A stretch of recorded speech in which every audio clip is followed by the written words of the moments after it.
Gracias. Buenas tardes. Bueno, voy a comenzar con los fundamentos tecnológicos del láser CO2.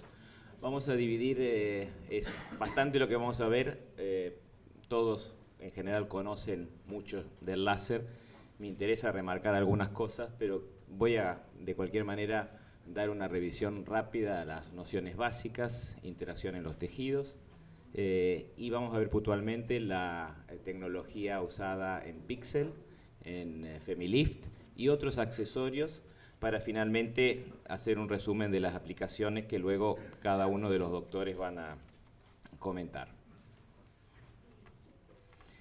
Este señor que todos conocemos fue un poco el padre del láser hace ya más de 100 años, que enunció los principios físicos. Y para hablar de láser, bueno, hay que hablar de física cuántica, de luz. Él ya habló que la luz, la radiación electromagnética y por lo tanto también la luz, se emite, absorbe y propaga en el espacio en paquetes de energía o cuantos de luz llamados fotones, y que esta radiación electromagnética tiene una doble concepción ondulatoria y corpuscular. Aquí hay una representación gráfica hecha bastante recientemente donde uno puede ver que las radiaciones electromagnéticas tienen estas características. También hay que remitirse al modelo atómico de Bohr para entender luego cómo se va a generar esta radiación particular, distintas fórmulas, siempre en los procesos de absorción, emisión, tanto espontánea como estimulada. Van a existir un pasaje de una energía, de un estado más excitado a uno basal, que se va a relacionar con esta fórmula donde la diferencia de energía es igual a la constante de Bohr por la frecuencia. Y así, bueno, hay mecanismos bastante complejos que no queremos entrar ahora en detalle, pero sí para resumir cómo se genera un láser, hay un tubo con una sustancia muy purificada en el interior. Ese material es excitado con una fuente de energía que puede ser eléctrica, óptica, química, etc. Comienzan a rebotar, se desprenden fotones, los que salen hacia los costados son absorbidos por el tubo, se pierden, se cancelan. Los que van perpendiculares a los espejos que hay en los extremos comienzan a producir un proceso de amplificación que van a su vez excitando otras moléculas, desprendiendo más fotones, hasta que se alcanza una energía suficientemente grande para emerger por uno de los espejos que no es 100% reflectivo y permite salir esa radiación que tiene unas características, como vamos a ver ahora, bien diferentes, un láser, a las radiaciones electromagnéticas o la luz que se ve en la naturaleza o las luces artificiales también más comunes. Lo que decíamos recién, Einstein, allá por principios del 1900, imagina que puede salir un láser. Recién, por el 1959, aparecen los primeros láseres disponibles en el mercado y un par de décadas después se comienzan a usar en medicina. Estos láseres tienen unas propiedades muy diferenciadas con la luz. La luz convencional no tiene una direccionalidad como la del láser. El láser se dice que es colimado, sigue una línea recta. Por otro lado, se habla de monocromaticidad, o más, en forma más correcta, de una frecuencia o una longitud de onda única en un láser. En cambio, en una luz hay un conjunto de longitudes de onda. Y por otro lado, el láser es coherente o está coordenado, organizado en tiempo y espacio, en cambio de una luz convencional. Dentro de todo el espectro electromagnético, donde vamos desde las ondas de radio hasta los rayos X, gamma, cósmicos, hay una fracción, el del espectro visible, infrarrojo y ultravioleta, donde básicamente hoy por hoy están la mayoría de los láseres. Para clasificarlos, como a los médicos les gusta hacer con las patologías también o los problemas, Hoy podemos clasificar a los láseres según, sobre todo, el medio activo que tienen, en sólidos, si el medio activo es un sólido, como el neodymium YAG, por ejemplo, en gaseosos, como el CO2, que vamos a ver ahora, argón, helio neón, líquidos, como los dye lasers, y también los semiconductores, que son también sólidos, pero funcionan básicamente con un chip semiconductor. Hoy existen una cantidad ya bastante importante de láseres, como vemos en esta representación, y cada uno de ellos se adapta para distintas aplicaciones. Ya entrando un poco en la interacción con los tejidos, básicamente, según las longitudes de onda, hay distintos tipos de interacciones, procesos que ocurren en la estructura atómica o en los núcleos de las moléculas y que pueden producir distintos efectos. Y básicamente, una onda de un láser puede transmitirse y pasar de largo por una sustancia sin ser absorbida, puede ser absorbida totalmente en un punto o casi en su totalidad, puede haber una dispersión o scattering o una reflexión. En medicina, según la aplicación, uno en general va a buscar que una sustancia sea muy absorbida por el objetivo o el target y tal vez muy poco absorbida por lo que está en el camino para no dañarlo, ¿no? Entonces, la absorción va a ser uno de los puntos importantes, y luego, cuando esa onda incide y es absorbida, según los parámetros y la longitud de onda, pueden ocurrir distintos procesos como fotoquímicos, fototérmicos, fotomecánicos, fotoeléctricos, que van a desencadenar un efecto final en el tejido. Estos efectos en los tejidos los podemos resumir que dependen básicamente de la longitud de onda, o sea, del tipo de láser, de la energía entregada, que tiene que ver con la potencia y el tiempo que se entrega esa energía. También no es lo mismo entregarla en un área pequeña o un área grande, por lo tanto la afluencia o la densidad de energía es importante, y la geometría. Todo esto, con la ciencia y los avances de la técnica, ha ido mejorándose, y hoy se tienen, digamos, equipos mucho más específicos para distintas aplicaciones. En cuanto a la absorción, en función a la longitud de onda, el CO2, que es el que estamos viendo en este momento, es uno de los láseres mejor absorbidos por agua. También tenemos el Erbium YAG, que es muy absorbido y que se utiliza en algunos casos, y bueno, en un momento lo vamos a comparar.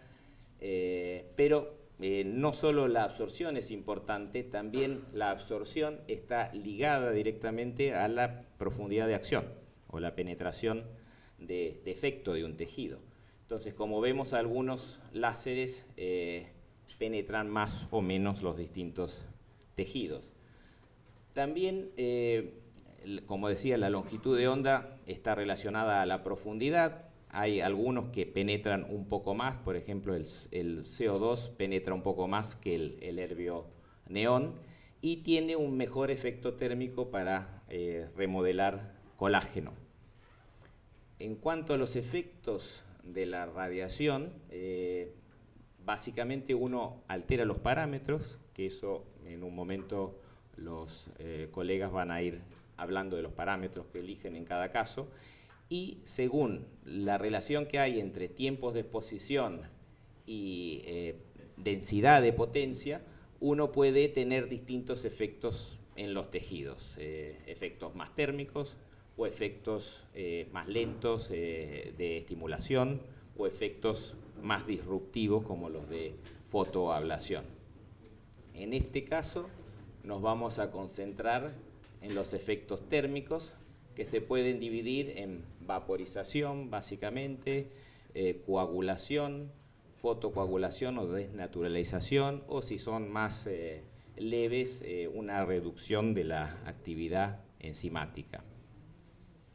Ya ahora sí, comparando un poco más directamente el CO2 con el Erbium, que es otro de los láseres que se han presentado durante estas charlas, se ve que el CO2 tiene una ablación mínima bastante mayor que el erbium y también una profundidad de acción, de coagulación mayor y sobre todo una transferencia térmica mucho más importante. Comparado con el erbium YAG, el resurfacing con un CO2 va a requerir en general un poco más de tiempo de recuperación, pero para eso se introdujo el método fraccionado, que lo vamos a ver en un momento, que mejoró mucho porque la mayor parte de la superficie queda intacta. Entonces el tiempo de recuperación se ha reducido significativamente. Y también, por otro lado, al tener una profundidad de acción más amplia, el efecto de tensado y de rejuvenecimiento es mucho más marcado y esto, bueno, ya se ha probado en distintos trabajos a lo largo de los últimos años. Otra cosa que avanzó mucho es la forma de entrega o especialización en la forma de entrega. Antes se trabajaba con un láser puntual, como este puntero.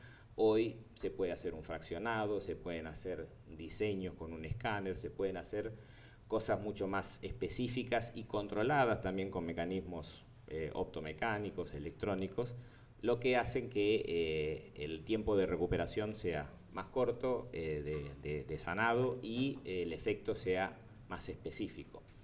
Entonces, estas ventajas han hecho que el CO2 fraccionado vuelva a tener una preponderancia importante.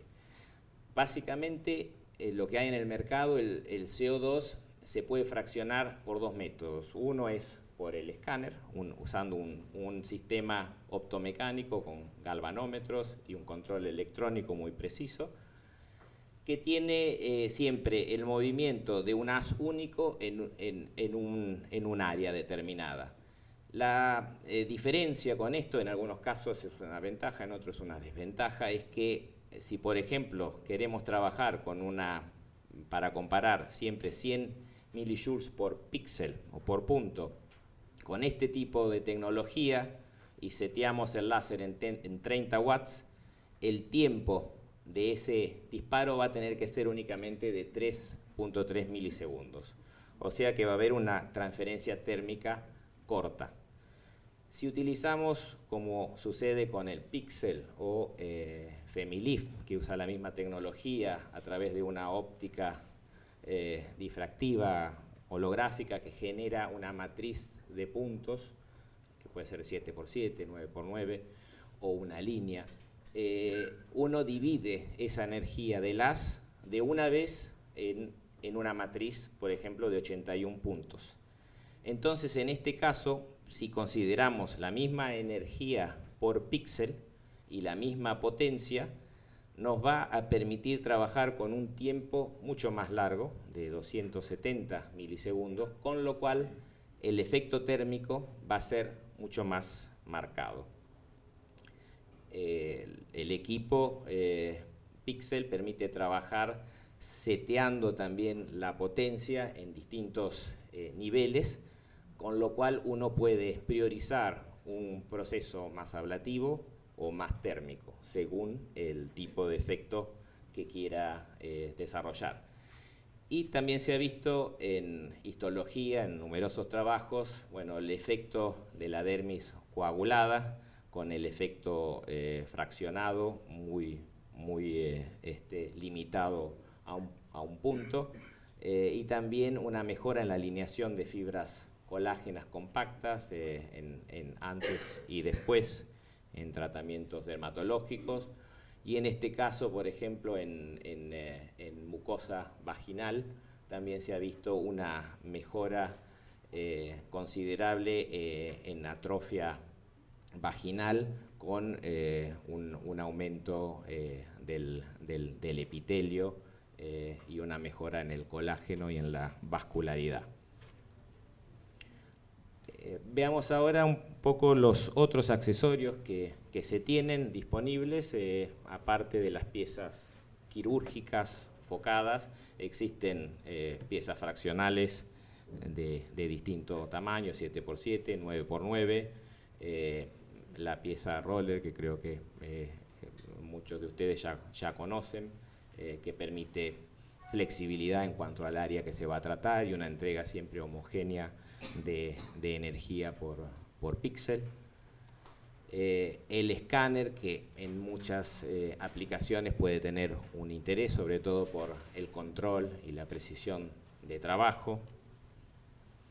Y también otras en el área, esta área más nueva, que bueno, ahora a seguir van a escuchar unas presentaciones sobre el tema FemiLift, que ha tenido un éxito interesante en diversas aplicaciones. Hay piezas específicas para tratar atrofia, tensado, vaginal, rejuvenecimiento. Hay incluso una pieza que funciona con un dispositivo robótico automatizado.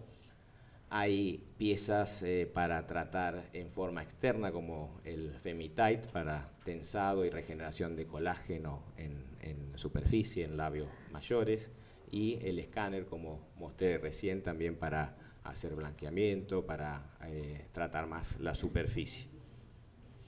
En cuanto a aplicaciones, únicamente un raconto de todas las cosas que se pueden hacer con un CO2.